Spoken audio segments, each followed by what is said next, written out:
রানাদা, এই তো দাদা।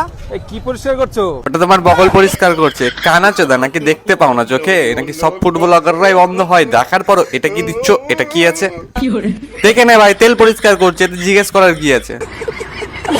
তেল পরিষ্কার করছি। কেন, খারাপ তেল নাকি? না না না, খারাপ তেল কেন হবে? ভালো তেল, ওই জন্য তো পরিষ্কার করছে। খারাপ তেল কেউ পরিষ্কার করে? খারাপ তেল কেন? তেলে মালপত্র ভাজার পর তেল মাঝে মাঝে আমরা বারবার পরিষ্কার করি। খারাপ বলে না, ভাইয়ের শখ হয়, ওই জন্য সকালবেলা উঠে একবার অন্তর অন্তর তেল পরিষ্কার করে। তেল যতই পরিষ্কার থাক না কেন। আর তোমরা তো দেখতেই পাচ্ছ তেল কত পরিষ্কার আছে। তো আবার জিজ্ঞেস করার কি আছে যে খারাপ তেল বলে পরিষ্কার করছো? কত সুন্দর তেল টল টল করছে আর বলছে তেল খারাপ। দোকানে তো এরকম পরিষ্কার করে না।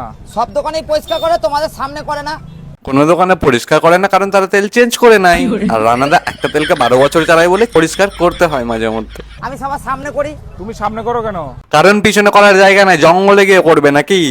আজ ওই পাগলা চোদা ব্লগার, সবারই হোটেল থাকে পিছনে, ওরা কিচেনে গিয়ে রান্নাঘরে গিয়ে করে।